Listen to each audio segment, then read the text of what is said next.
buenas noches, bienvenidos a Con otra mirada. El presidente ruso Vladimir Putin ha declarado que la ideología del globalismo, la ideología de género, es una perturbación sociocultural propia de Occidente. Putin ha continuado diciendo que es monstruoso enseñar a los niños que se pueden convertir en niñas y viceversa, y que eso está muy cerca de constituir un crimen contra la humanidad. Hay cosas básicas, prosigue el presidente ruso, como el padre, la madre o la familia, que son insustituibles. Y es que la locura que padece Occidente, y esto lo añadimos nosotros, no es felizmente universal, sino algo exclusivo de nuestro rincón del mundo. Pero ¿y cómo empezó esto? Y sobre todo, ¿por qué y para qué?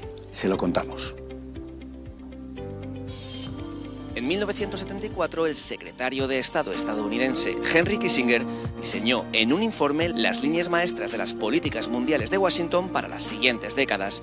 Kissinger llamaba la atención sobre el incontrolado crecimiento de la población en el tercer mundo, que percibía como una amenaza a los Estados Unidos a medio plazo, ya que podría impedir el hasta entonces cómodo acceso norteamericano a las fuentes de materias primas. Kissinger estaba tratando de prolongar la hegemonía de su país en el mundo, que se basaba en definitiva en el sometimiento de las regiones menos desarrolladas del planeta, algo que podía desbaratar un aumento excesivo de la población en esos países. De modo que Henry Kissinger propuso promover la anticoncepción y la esterilización por todo el mundo, imponiendo ese modelo cultural desde las primeras etapas educativas, lo que llevaba aparejado la sustitución del modelo natural de familia. Para lograrlo, había que incorporar a la mujer al mercado laboral, favoreciendo que los matrimonios fuesen más tardíos. Sobre esto, extender el aborto como solución al embarazo no deseado, inconveniencia mucho más probable tras la inserción de la mujer en el mundo laboral. En el informe Kissinger, este justifica su apoyo al mismo, ya que dice literalmente: ningún país ha reducido su población sin el recurso al aborto. Se estimulaba la vasectomía en los varones y el mantenimiento de las mujeres y los niños en niveles educativos bajos. Al mismo tiempo, y como las campañas de planificación familiar colectivas habían fracasado, se enfatizaron las ventajas de tipo personal derivadas de un menor número de hijos y se estimulaba un cambio en los hábitos sociales. En la segunda mitad de los años 70 se pusieron en marcha estas medidas, que finalmente terminaron extendiéndose a todo Occidente. Su colofón son las políticas feministas y de género de nuestros días. No puede extrañar, por tanto, el entusiasmo con el que el globalismo ha adoptado como propias las ideas del capitalismo transnacional y del progresismo cultural.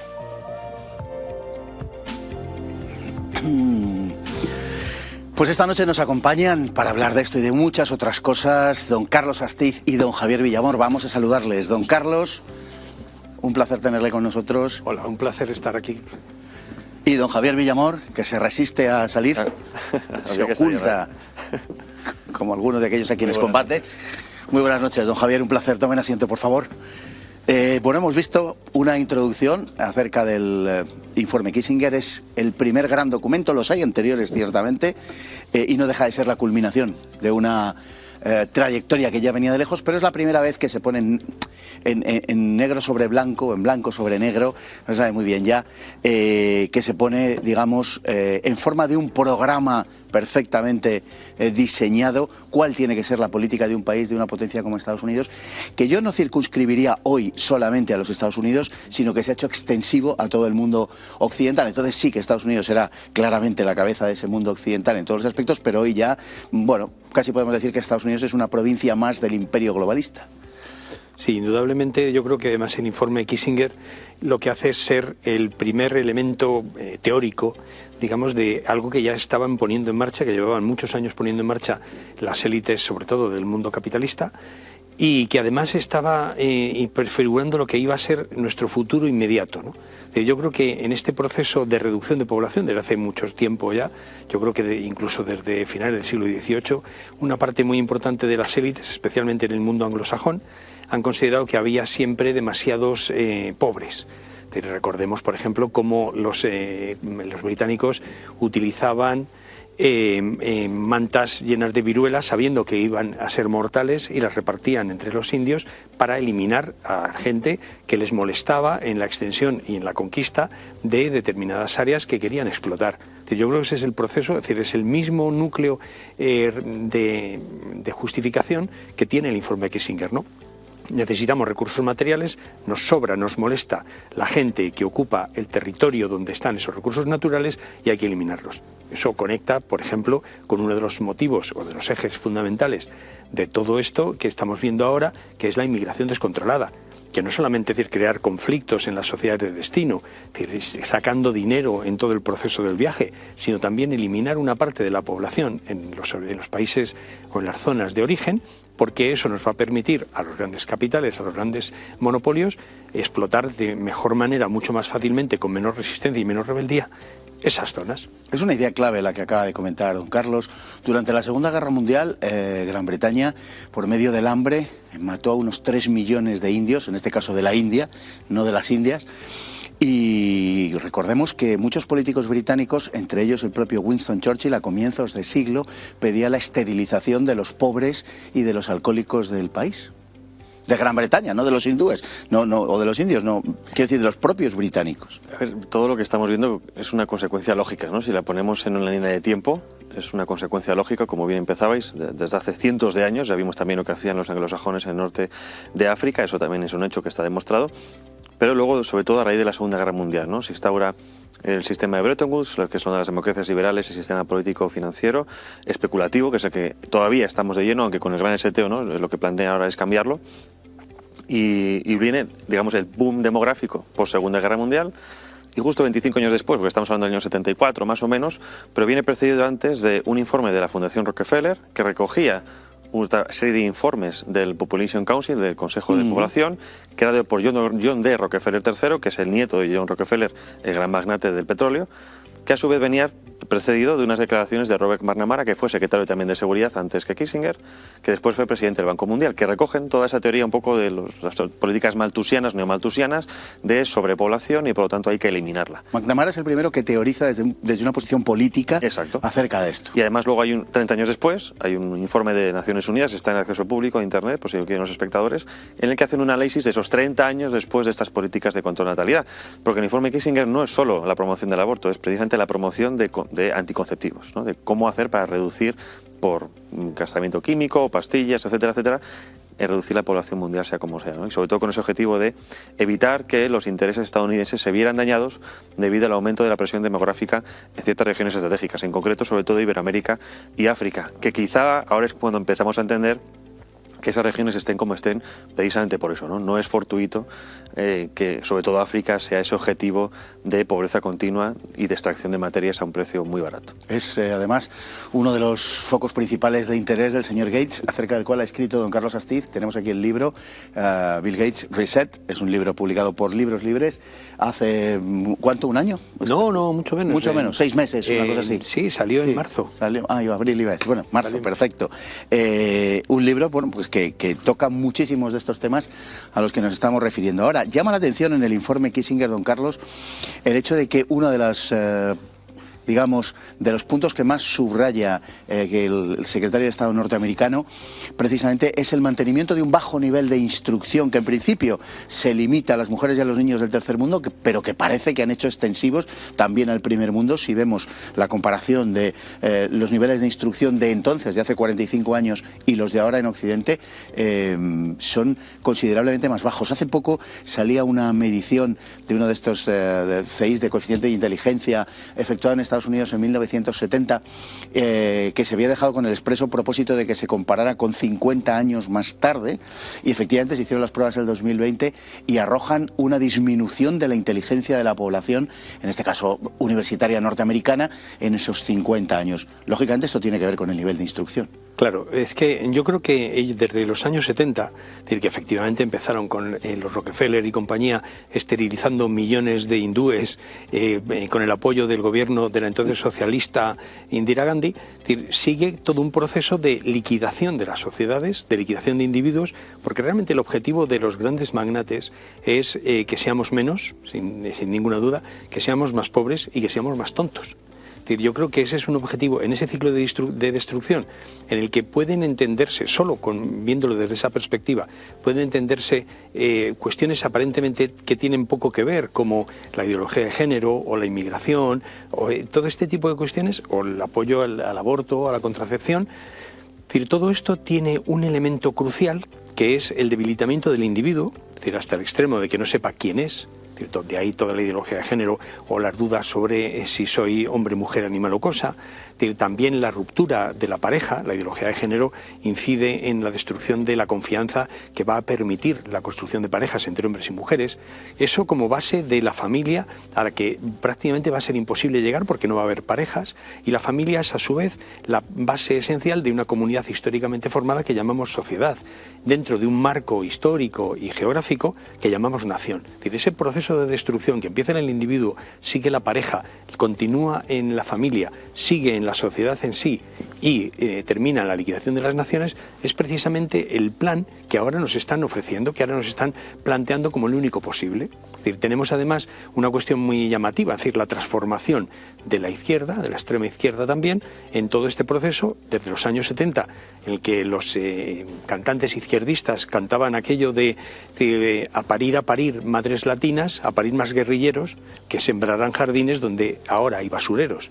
Sin embargo, ahora justamente esa extrema izquierda está apoyando todas las medidas de liquidación de la prole, que era, como decía Carlos Marx, la única riqueza que tenían los pobres en el siglo XIX, ¿no? Es decir, todo eso, la riqueza que supone la familia, la riqueza que supone y el futuro que suponen los niños, los hijos, quieren ser algo a exterminar por una sociedad dirigida por unos magnates que realmente lo que están intentando es impulsar hacia adelante sus beneficios y su poder, haciéndonos una sociedad de personas en las que seamos adictos a cualquier tipo de adicción, es decir, el sexo, las drogas, en el que realmente seamos muchísimos menos, el aborto como un derecho fundamental. Es decir, ¿cómo va a ser la muerte un derecho fundamental de los vivos, ¿no? Es decir, todo este tipo de cuestiones no se entienden si no es dentro de ese plan de que efectivamente los muy ricos quieren que seamos muchos menos, les sobramos la mitad de la población para mantener su poder, incrementar sus beneficios y convertir una sociedad en el paraíso para ellos, a pesar de que sea el infierno para la inmensa mayoría. Hay una realidad, y es que objetivamente las clases medias en Occidente están en un proceso de pauperación. Clarísimo. En el caso de España se calcula que ha perdido entre el 11 y el 12% de poder adquisitivo desde la crisis del 2008. Probablemente las cifras reales son mayores, y si tenemos en cuenta la última de inflación interanual de un 5,5%, pues para qué decir, ¿no? Pero hay un proceso de transferencia de rentas desde las clases trabajadoras y medias a las grandes rentas, a las rentas altas. Claro, y la depauperación de la inmensa mayoría de la población. Es decir, que nuestros padres viviesen mejor que nosotros, que una persona que trabajaba en España el año 70 fuese capaz de tener una casa, mantener una familia con varios hijos, dotarles de educación, llevarlos a la universidad, incluso comprarse un coche. Es decir, todos esos de avances, digamos, materiales, son impensables. Y trabajando él solo. Y trabajando decir solo, que la mujer no trabajaba. Claro, que normalmente era una sola fuente de ingresos de la familia. Y todo eso ahora se aprecia. Ahora la pareja completa tiene que trabajar en jornadas exhaustivas, y resulta que no consiguen ni la mitad de lo que consiguieron sus abuelos o sus padres. Es decir, ese proceso de pauperación, de empobrecimiento de la población, es también parte de esa liquidación del futuro, de una sociedad sin futuro, en la que quienes únicamente van a tener futuro, estábamos hablando antes de la película Elysium, en la que los muy ricos viven en un auténtico paraíso, mientras la inmensa mayoría de la población se debate en unas condiciones terribles en lo que queda de la tierra, ¿no? La tierra empobrecida, devastada. Eso es lo que se está llamando ahora también tecnofeudalismo. Es una vuelta al feudalismo medieval, a los servos de la gleba en este caso, pero a través de la tecnología. Es decir, la evolución económica, el desarrollo económico, este capitalismo financiero que hablábamos antes, ha permitido a muy pocos elegidos ponerse por encima de todo el mundo, cosa que no se ha visto nunca. Es decir, los verdaderamente ricos ahora son más ricos que nunca. Y eso les ha permitido sobreponerse por encima del poder político y construir los poderes supranacionales a imagen y semejanza, ¿no? Que es un poco lo que estamos viendo en la transición del Estado-nación al Estado-corporación. Es decir, los Estados ya no son sujetos, o digamos el pueblo ya no es sujeto soberano, sino que son simplemente correas de transmisión entre los entes supranacionales aplicados por los políticos nacionales que tampoco tienen soberanía. En el caso europeo estamos viendo el 80% de las políticas vienen dictadas de Bruselas, prácticamente nos queda solo el 20%, ni te cuento ya a nivel de la ONU, pero sobre todo yo creo que ese es el gran problema. Es decir, se está buscando la creación de una clase media, por mucho que digan que la lucha de clases terminó, no, seguimos inmersos en una lucha de clases, quizá transformada precisamente a través de todos estos significantes vacíos en los que estamos viviendo, Pero esa clase media, que es primero es una clase empobrecida, pero luego es una clase transversal, multicultural, consumista. Que lo que se está buscando es eso, es no destruir, atomizar las identidades, atomizar las sociedades para crear el consumidor perfecto. Es decir, completamente desarraigado, lo hablamos antes también con el tema de metas, lo que va a venir con la realidad virtual, que es un ser que no tenga raíces, que no tenga conocimiento de su existencia, más allá del existo porque consumo, que no moleste a la élite. Y eso es precisamente lo que están buscando, ¿no? Y uno de esos procesos, obviamente, es empobrecer no solo económicamente a la persona, sino empobrecerla intelectualmente, que no comprenda cuáles son los procesos históricos en los que estamos inmersos. Porque también lo que estamos viendo es que hay muchas personas que son incapaces de ver esto, porque cuando lo hablamos, a nosotros nos parece normal, porque estamos en ello, pero hay mucha gente que no lo ve porque no es capaz de entender esos procesos que están a la vista de todo el mundo, solo que hay que saber ver un poquito más allá, ¿no? Como decías aquí en este programa, con otra mirada. Y luego yo creo que hay algunas herramientas que están utilizando, pero el primero es el odio. Yo creo que una parte, lo único que queda quizás de toda esa lucha de clases es el odio de la lucha de clases trasladada al interior de las relaciones personales y de las relaciones sociales. Yo creo que las relaciones de pareja sufren precisamente con la ideología de género la aplicación de ese odio que antes era el odio de clase como un elemento crucial para romper esa pareja. Luego yo creo que hay otro elemento también muy importante, que es el miedo. Lo hemos visto con el asunto del COVID-19, como aprovechando el COVID-19 se ha silenciado los parlamentos, se ha comprado los medios de comunicación, se ha sojuzgado a la mayoría de la población sin que haya resistencia.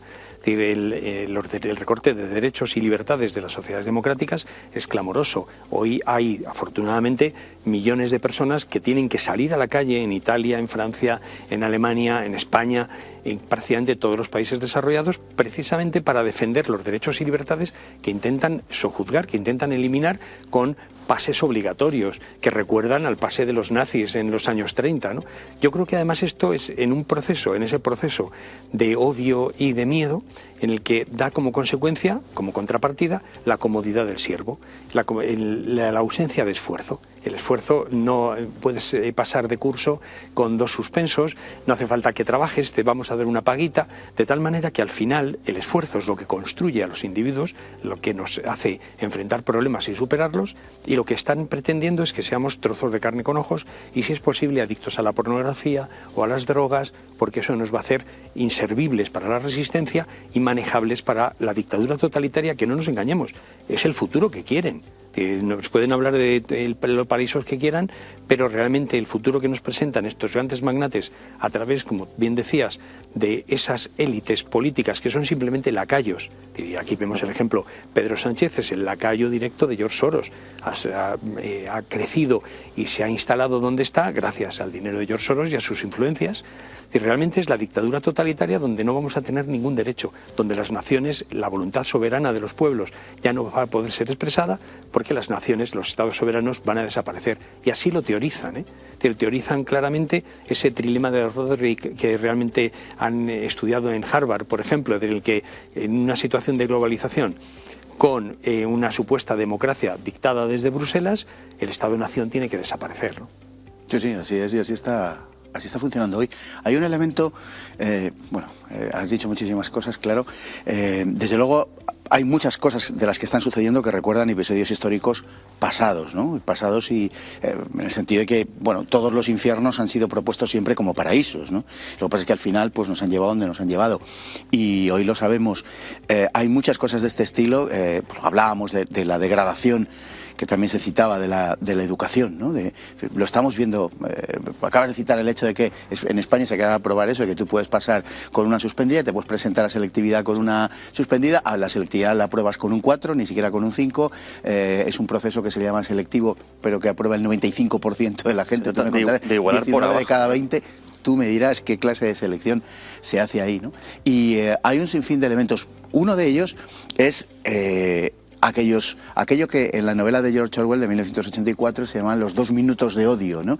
Se llevaba a la gente delante de una pantalla, y también es curioso, ¿no? Y la gente concentraba todo su odio durante 2 minutos, en ese caso contra Goldstein, contra el gran enemigo del mundo perfecto que habían creado. Hoy estamos viendo eso a pequeña escala, todavía. No me cabe ninguna duda de que el tamaño de la escala va a aumentar, por ejemplo, con las poblaciones no vacunadas, las poblaciones etiquetadas como negacionistas, bueno, que es un término que ya llega, abarca, luego lo veremos en el vídeo también, la cuestión de la vacunación, cuestiones históricas o cuestiones climáticas, porque ya se está hablando de negacionistas del cambio climático. Es decir, es una etiqueta que te ponen para ser objeto del odio. Lo peor de todo es que yo tengo algo más que la impresión de que el totalitarismo no sería posible si no hubiera arraigado primero en los corazones humanos.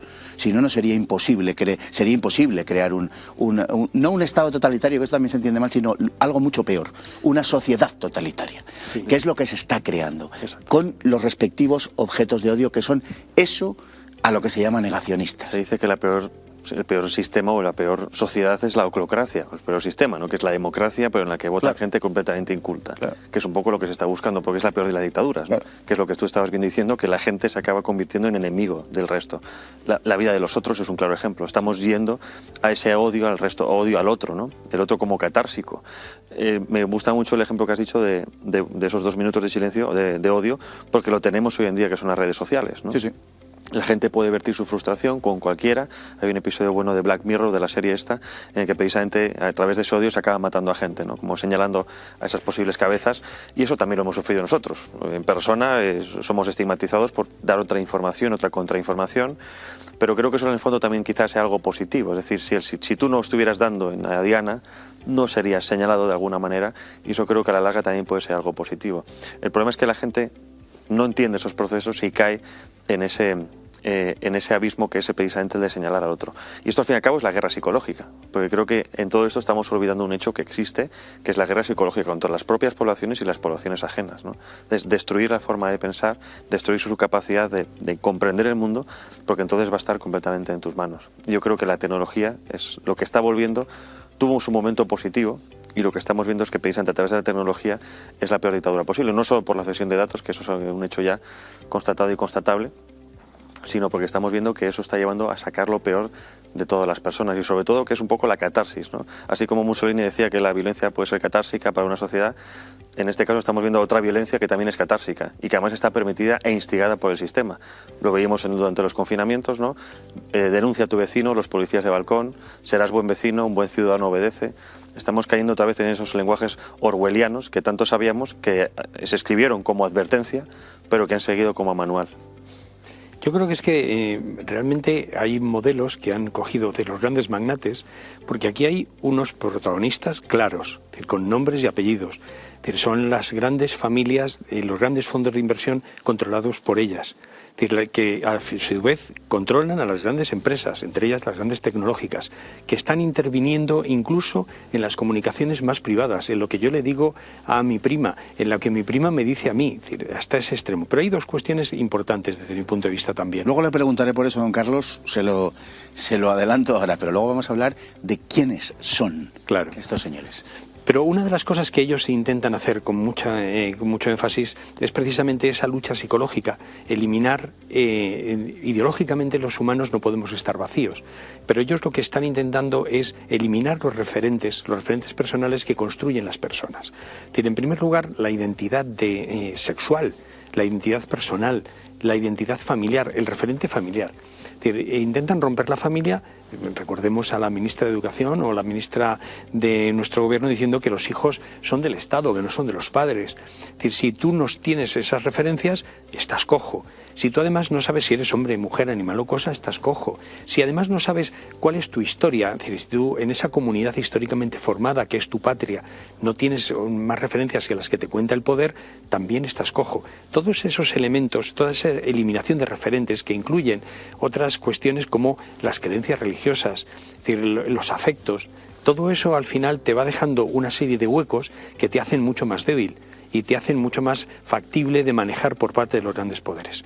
Por otro lado, una de las cosas que tenemos que empezar a plantearnos ya es que si realmente defendemos la democracia, y al final me parece que todo esto se sintetiza en la lucha por la libertad, porque lo que está en riesgo es la libertad, la lucha por la familia, porque son todas las referencias relacionadas con tal cosa, las que están realmente en duda, y la nación, en la que realmente una comunidad histórica se reconoce, se siente partícipe y colaboradora como para enfrentar el futuro, esa libertad, familia o patria, o libertad, patria y familia, me parece que son elementos sustanciales que tienen una contrapartida necesaria, que es el troceamiento, el debilitamiento de todos esos poderes enormes internacionales que ya superan con mucho el poder de un Estado nacional, que tienen que ser troceados. Es decir, Facebook, Google, tienen que ser hechos trozos. BlackRock, Vanguard, tienen que romperse si queremos mantener la democracia. Igual que se hizo en los años 60 y 70 con la compañía de telecomunicaciones más importante que había en Estados Unidos, la Pacific,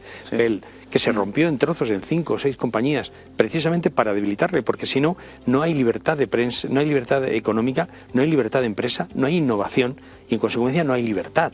Cuando tienes tal poder, la libertad brilla por su ausencia. Y es precisamente una de esas cosas, una de esas alternativas que tenemos, factible, capaz de hacer desde aquí, aunque sea muy complicado, que para defender nuestras libertades y para defender que sigamos pudiendo crecer en una familia con unos referentes personales que nos construyan como tales y en una democracia digna de tal nombre.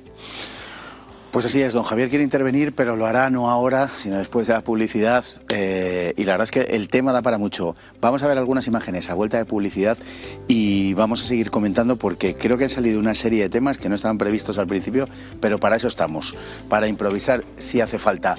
Volvemos enseguida.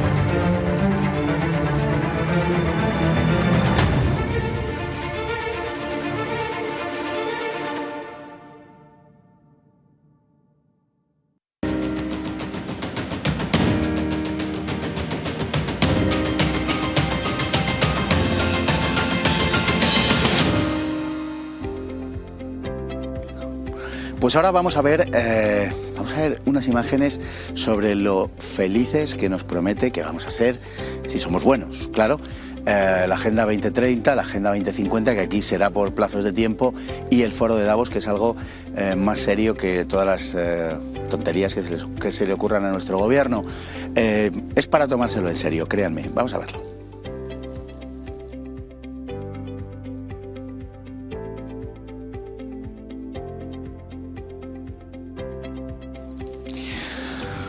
Bueno, pues hemos visto algunas de las cosas que nos promete el Foro de Davos. Sobre todas no podemos dejar pasar, desde luego, esa solemnidad con la que simpática, con la que nos avisan de que para la fecha propuesta y que da nombre a la Agenda 2030, para el que no la haya cogido, no tendremos nada y seremos felices. A mí esto me suena un poco como a promesa política, de estas que se cumple la mitad de lo que prometen, ¿no?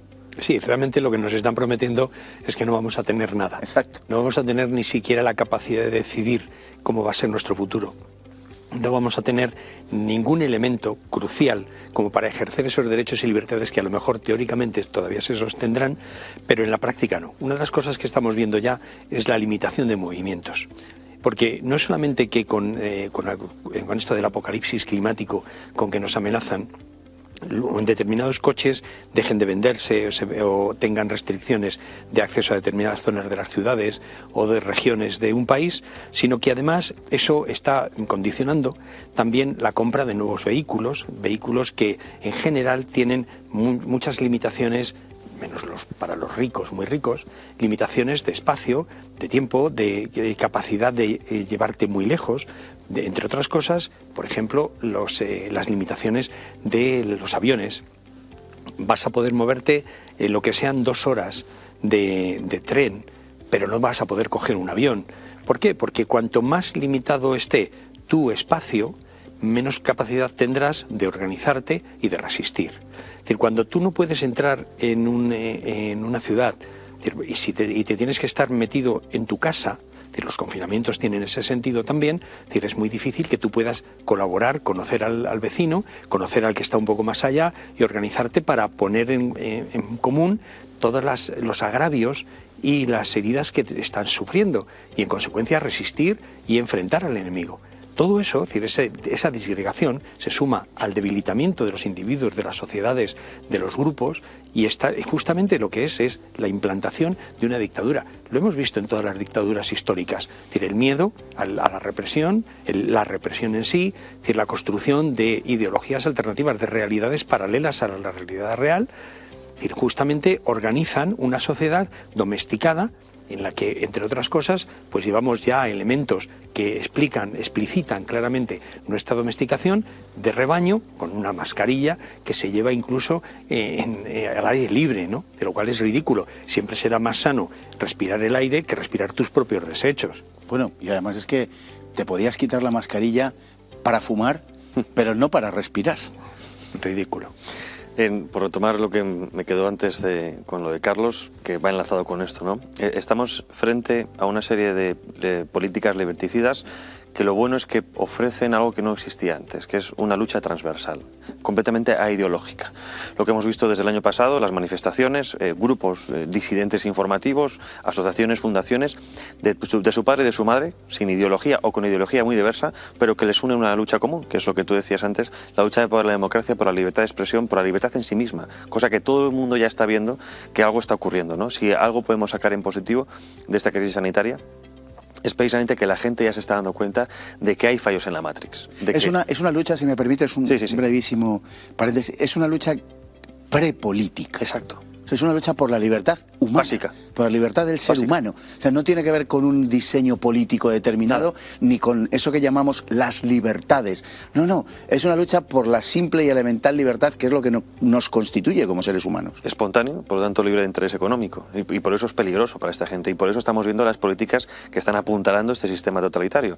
Leyes liberticidas, censura en redes sociales, eliminación del disidente, o al menos de la esfera pública, es decir, todo eso que ya estamos sabiendo, ¿no? Pero en torno luego a la M30, voy a decir, 2030 es otro tipo también de intereses a largo plazo, pero también hay que entender que hay que obviar que el que avisa no es traidor, ¿no? Esto no es algo que les haya salido de la chistera hace unos años, llevan tiempo avisando de ello, ¿no? Avisando con muchas consecuencias. Estamos hablando que la Agenda 2030 se propone oficialmente 2015, que viene precedido de 2008, que viene precedido de los objetivos del milenio, o sea, la Carta de la Tierra, etc. Que ya hay un trabajo detrás, estamos hablando de casi 40 años, obviamente de ir poco a poco creando esa conciencia global, en fin, todas estas cosas, pero luego sí que me gusta como periodista, invito aquí al espectador, primero que cuando hablemos de estas cosas, porque quizá también sea algo muy común, complicado para el ciudadano de a pie, es ver la realidad sin mochilas, ¿no?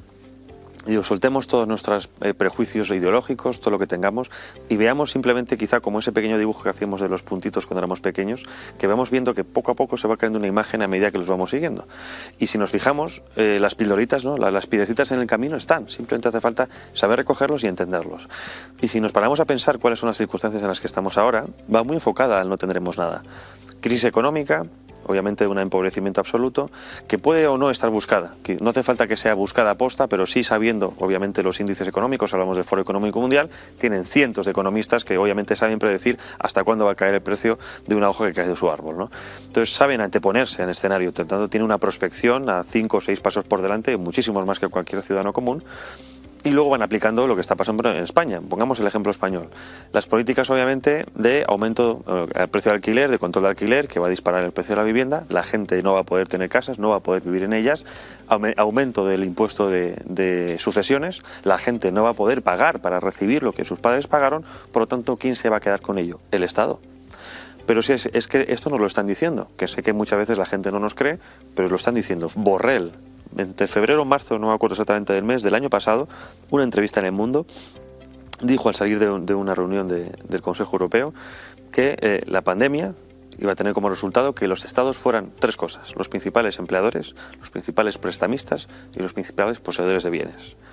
Eso están diciendo mucho. Y luego, fijémonos en lo que ha ocurrido. El año pasado aumentó en los funcionarios 220.000 puestos. Estamos viendo cómo se están quedando cada vez con más. Es decir, el objetivo, las leyes que estamos viendo, que está aplicando en este caso el gobierno Sánchez y sus lacayos, va muy enfocado a esa Agenda 2030, que parece irreal, pero se está aplicando. Sánchez ahora quiere aplicar las mismas políticas que tú decías de restricción de movimientos que han hecho en Francia. Francia prohibieron el avión 2 horas y media, ahora aquí lo quieren prohibir a vuelos de menos de 1 hora, si no me equivoco. Se está refiriendo, don Javier, a una ley aprobada en Francia que se va también a aprobar en España, y es que se prohíban todos los vuelos que puedan cubrirse por trayectos en ferrocarril inferiores a una duración de 2 horas y media, en el caso francés. Exacto, entonces estamos viendo que eso que parece que es algo que está en un contubernio, que es cierto que es un contubernio, que en principio pensamos que no nos va a afectar porque está muy lejos, está en Bruselas, ¿no? Está en los pequeños correderos de Nueva York, del Consejo de Naciones Unidas, en fin, pero tiene política real y tiene aplicación práctica, y lo estamos viendo. Entonces, eso puede tener una ventaja, y es que la gente, al menos, aunque sea porque lo están sufriendo, se den cuenta de que realmente tiene sus consecuencias y de que esta gente va en serio, que realmente quieren que no tengamos nada, pero no tener nada en sistema quizá de empobrecimiento, que también, sino lo que estamos viendo, lo que es la economía compartida que llaman, ¿no? No tenemos coche, cojo un coche, lo dejo y lo tomo y lo dejo. No tengo moto, lo tomo y lo dejo. Cojo un tren, lo tomo y lo dejo. No vamos a tener nada, vamos a ser, como decía antes, ese consumidor que va a estar dentro de una cadena de servicios y punto. Veíamos antes en el vídeo una socialista danesa, Ida Auken, que decía algo, bueno, de un modo, digamos, completamente distendido y hasta simpático, y que está recogido en el Foro Económico Mundial. Pueden ustedes buscarlo en internet, que lo van a encontrar en su web. Como ven, no nos inventamos nada. Esta simpática señora dice: de vez en cuando me molesto, se supone que ella está viviendo ya en el año 2030, ¿no? Que ya han sido alcanzados los objetivos de esta mutación, ¿no? Dice: de vez en cuando me molesto por el hecho de que no tengo privacidad real. No hay donde pueda ir y no está registrada. Sé que en algún lugar todo lo que hago, pienso y sueño está grabado. Solo espero que nadie lo use contra mí. Y dice: sin embargo, nunca el mundo ha sido tan feliz como ahora. Yo es que creo que... ¿Lo dice de manera irónica o...? No, lo dice... lo dice por completo. Apoyando la Agenda 2030, es decir, que vamos a ver todo esto. Hablábamos antes de entrar de la capacidad de registrar los pensamientos y los sueños de las personas a través de un sistema de algoritmos en lo que ya se está trabajando. Esto no es más ciencia ficción que cuando se pensaba antes en un montón de cosas que ahora mismo son absolutamente normales en nuestras vidas. Digo que lo hablábamos antes de entrar, y exactamente esto es a lo que se está refiriendo esta buena señora. Es que yo creo que estamos en un proceso revolucionario en el sentido de transformación completa de la sociedad. Yo creo que los viejos paradigmas, las viejas divisiones izquierda-derecha cada vez explican menos. Tenemos realmente una división en la que tenemos dos grandes bloques. Un gran bloque en el que podemos englobar a todos los partidos, o la inmensa mayoría de partidos de izquierda, de partidos que se autodenominan de derecha, con algunas excepciones honrosas, que están luchando, que están intentando imponer esa agenda globalitaria, esa agenda de dictadura totalitaria sobre la mayoría de la población. Y al final la contradicción principal va a ser justamente entre la nomenclatura, ese grupo de grandes magnates y sus aliados políticos o sus lacayos políticos, que van a tener todos los derechos del mundo, y la inmensa mayoría de la población que no va a tener ninguno. La contradicción es entre la nomenclatura, lo que llamaban antes en los países socialistas como la Unión Soviética, los grandes dirigentes del partido, a los que no se les aplicaba ninguna ley, que tenían todos los derechos posibles y todas las ventajas posibles, y la inmensa mayoría de la población que tenía solo la capacidad de obedecer, de vivir como pudiese y al que se resistiese al gulag. Don Javier, don Carlos, ¿quiénes son? Yo creo, pues empiezo yo si quieres. Yo creo que en primer lugar están las grandes familias reconocidas, de los Rothschild, los Rockefeller, o George Soros y todas sus organizaciones, de Bill Gates, Warren Buffett, toda una serie de multimillonarios que son multimillonarios desde hace por lo menos 100, 150 años, y sus descendientes, que tienen además una enorme influencia política, que tienen miles de organizaciones supuestamente filantrópicas a través de las cuales están distribuyendo precisamente todo este proyecto, todo este proceso, e implantándolo en la sociedad, y en una construcción que realmente dicen, bueno, ya están con la conspiración de un grupo de gente que se reúne en conciliábulos. Bueno, siempre han existido, es decir, los grandes, los poderosos en todas las sociedades se han reunido, han decidido o han intentado decidir cómo iba a ser el futuro de esas sociedades. Solo que antes a nivel nacional, claro, y ahora que estamos en la globalización a nivel global. Claro, la tecnología permite en estos momentos, con la globalización, aplicar esos planes al conjunto del planeta. ¿Por qué cuesta entenderlo para la gente? gente, don Carlos? Porque hay todo un discurso alternativo, una narración oficial a través de la inmensa mayoría de los medios de comunicación y de entretenimiento, que son parte de lo mismo, en un proceso en el que se trata precisamente de oscurecer la realidad. Y se satirizan esas ideas de que hay gente que está verdaderamente formando un grupo.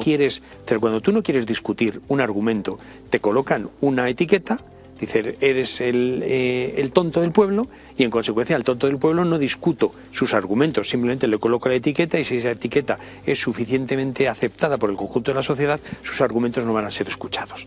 Pero además tenemos un elemento crucial, una realidad como en el mundo del entretenimiento, la información, recordemos, hay un proceso de concentración monopolista dirigido por todos estos grandes fondos de inversión. Un ejemplo clarísimo, en el año 1980, el 90% de toda la producción de información, de entretenimiento que se hacía en Estados Unidos, se repartían entre 50 compañías. Hoy, ese mismo porcentaje del 90% la tienen 5. Ese proceso de concentración viene realmente impulsado por esos grandes fondos de inversión, BlackRock, Vanguard, State Street, que realmente son los que están determinando cómo funciona la economía de nuestro mundo y a través de sus manos, de sus lacayos políticos, cómo funciona la política. Don Carlos, sí. Permítame, le voy a hablar ahora de otro don Carlos, al que usted además conoce muy bien. A ver si va a ser que al final Marx tenía razón. Claro, en ese sentido, el análisis marxista, una de las cosas de la que habla es de la concentración monopolista. El propio Marx, Engels, Lenin explican que precisamente el aumento de producción capitalista, de empresas, tiende a la concentración porque se van van adquiriéndose unas por otras hasta el extremo de hablar de monopolios, de hablar de grandes cárteles que controlan sectores completos de la economía. Hemos llegado a la siguiente fase, Lenin hablaba de la siguiente fase, que era el imperialismo. Sí, señor. Es decir, el imperialismo que no solamente tiene una raíz económica, sino también tiene un proyecto político. Fase superior del capitalismo. Y entonces, esa fase es a la que hemos llegado a nivel global, de instaurar una dictadura totalitaria para el conjunto de la población o su proyecto. Es decir, hay que tener en cuenta de todos modos, y aquí quiero hacer un breve paréntesis, de optimismo. Es decir, todo este proyecto es un proyecto contra la humanidad, contra la vida, contra la libertad, contra la propia naturaleza. Y esa es una apuesta que siempre está condenada al fracaso, porque la realidad, a poco que los humanos despierten, y cada vez están despertando más, el caso de la COVID, cada paso que dan hace que más gente se despierte. El asunto del COVID ha despertado a decenas de millones de personas que ya ven claro que ellos estaban en una posición política y esa posición política ya no corresponde con sus verdaderos intereses. Y ese despertar está haciendo que realmente se ponga en cuestión el propio estado de cosas, se ponga en duda el proyecto al que nos quieren someter, y desde luego eso le está empezando a quebrar los pies. ¿Está usted de acuerdo con esa visión? Completamente. Sobre todo creo que la pregunta que todo el mundo se hace es quiénes son, ¿no? Y quizá también un porqué. Pero bueno, quiénes son, aparte de esas familias, bueno, estarían Carnegie, también Ford, que han generado o que se ha pervertido también la idea, porque Carnegie es cierto que era un filántropo, una vez se hizo rico con todo el tema del acero en Estados Unidos, pero la perversión no viene por ahí, viene por sus sucesores o aquellos que se hacen con las fundaciones, ¿no? Y ahí estamos hablando a Rockefeller. Exacto.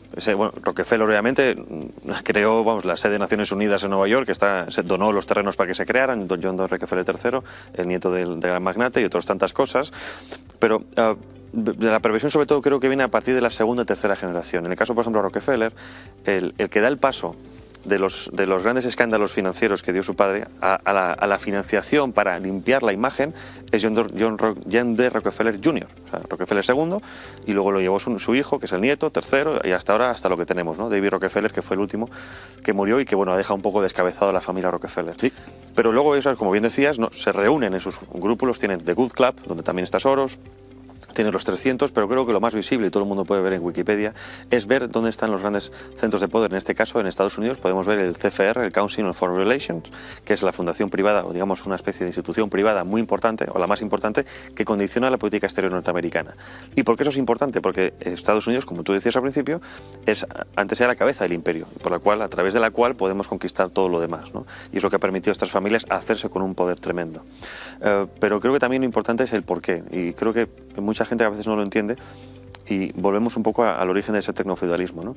Hay una intención, primero, de individualismo, de diferenciarse de la masa, es decir, el estado del bienestar ha llevado a una población a disfrutar prácticamente de lo mismo, a diferentes estados, diferentes grados, pero todo el mundo podía hacer lo mismo, por lo tanto eso el rico tradicional no podía hacer lo mismo. Y luego, en este caso de Soros, si lo investigamos un poco, que es uno de muchos, pero es un ejemplo, es que ya no es el rico tradicional que construye un hospital o construye algo que ayude al pueblo, ¿no? a los orfanatos y demás, sino que tiene una visión muy concreta de la realidad. En este caso una visión filosófica, hablamos de la sociedad abierta de Karl Popper, pervertida quizás, pero una visión muy concreta y con el dinero para hacerlo. Y que él poco a poco también fue convenciendo a otros para hacerlo, ¿no? Que es lo que se llama The Good Club, ahora el club de los buenos. Pero luego también tenemos que ver más allá de las consecuencias. En este caso, a mí me gusta mucho el tema de Soros, porque creo que estudiando su modus operandi uno comprende exactamente cómo estas personas han influido en nuestras sociedades, y esto nos permite hacernos una vacuna frente a eso, o bien aplicar el mismo método pero a la inversa. Y lo que veo yo en este caso de Soros, sobre todo los filántropos en general, pero lo que hizo Soros es atacar 5 columnas principales de las sociedades occidentales: ONGs y fundaciones, medios de comunicación, sociedad civil, partidos políticos y sistema judicial. Si han sido capaces de atacar esos 5 pilares a través de financiación, a través de las sociedades abiertas, sociedades democráticas, entre comillas, ellos son los que han conseguido construir esa sociedad en la que estamos, esa pseudo-realidad en la que estamos inmersas, y por lo tanto la contracultura, esa batalla cultural que tanto se habla hoy en día, que lo que decía la ventana de oportunidad que hablaba ahora mismo Carlos, es entender ese modus operandi para hacer precisamente lo contrario. Así como la ventana de Overton ha ido de un lugar a otro, es aplicar esos mismos métodos para que la ventana de Overton vuelva a su sitio. Y si nos fijamos lo que ha ocurrido en los últimos 5 años, creo que es algo positivo, porque se han puesto sobre el tablero de discusión política y la discusión habitual en las sociedades cosas que pensábamos que ya estaban olvidadas o que eran tabús. Hablamos del aborto, hablamos de la ideología de género, hablamos de la familia, hablamos del Estado-Nación, hablamos de cosas básicas, ¿no? Cosas tangibles que todo humano quiere tener, que el día a día de las personas, ¿no? Y eso está funcionando ¿cómo? Precisamente porque se ha entendido, y han entendido algunos, financiadores sobre todo, que hay que empezar a atacar esas 5 pilares, ¿no? ONGs, fundaciones, ONGs y fundaciones, medios de comunicación, sociedad civil, partidos políticos y sistema judicial. Eso es lo que están haciendo. Sistema judicial, Soros, a través del Tribunal Europeo de Derechos Humanos, tiene 1/4 de jueces que han estado o están en su órbita. Partidos políticos los financia, bien sea partidos o personas. Hablamos de Pedro Sánchez, que se reunió con George Soros. Y de la socialdemocracia internacional. Y otros tantos, que se reunió con él fuera de agenda, por cierto, en Moncloa. Bueno, y no nos dejemos fuera al señor Casado, que acaba de hacer pública su adhesión entusiástica a la Agenda 2030 también. No solo eso, sino que fue el Partido Popular en 2015. Claro. Gobernando Mariano Rajoy, quien firmó la adhesión de España a esa Agenda 2030. Eso es el Partido Popular. De hecho, ahora que nombras a Pablo Casado, recordemos 2 cosas. No da mucho tiempo a explicarlo, pero Pablo Casado... No, porque nos queda escasamente un minuto. Pablo Casado y Elisa Arrimadas, que acudieron al Foro Bilderberg hace 2 años, antes de que Pedro Sánchez estuviera con la pandemia, y luego Pablo Casado, que hace poco Pablo Casado ha sido nombrado como futuro líder juvenil. Por lo tanto, ya le están creando un poco ese camino para posible futuro presidente de España. Porque, como bien decías, esta gente no llega ahí por su propio pie, sino que está reforzada y aupada por los grandes magnates. Bueno, lo de juvenil, como no se den prisa, igual se les pasa un poco el arroz. Los 40 son los Acuérdese usted de Esteban Ibarra y el movimiento contra los jóvenes contra la intolerancia, que tuvo que cambiarlo por lo de movimiento, porque era bastante sonrojante ya el asunto. Que se nos ha ido el tiempo, como ya saben. Me ha encantado tenerlos hoy. Espero que volvamos a vernos aquí para hablar de estos temas, que son temas no de futuro, son temas de presente. La gente puede pensar que, en fin, estamos dibujando un panorama de futuro oscuro, terrible, etcétera, y lo que hay que decirles es que si algo lo es, no es el futuro, es el presente. Precisamente por eso, porque el presente es bastante oscuro, lo que queremos es denunciarlo y intentar y procurar que el futuro no lo sea. Y tenemos esa esperanza, de verdad que la tenemos, de que despertando, como decía don Carlos hace un momento, pues podamos recuperar o no perder por lo menos esa libertad y esa identidad, que es lo que nos constituye. Que estamos mucho mejor que hace un año. Y que hay millones de personas que han despertado, que se han dado cuenta que lo que les ofrecen estos tipos no es una maravilla, que lo que les ofrecen es más opresión, más recorte de libertades, el obligarte a hacer cosas que tú no quieres. Así es, y espero que despiertos estén ustedes también a estas horas y que mañana nos vuelvan a ver, que les hablaremos de otro tema seguramente tan interesante como este. Muchísimas gracias.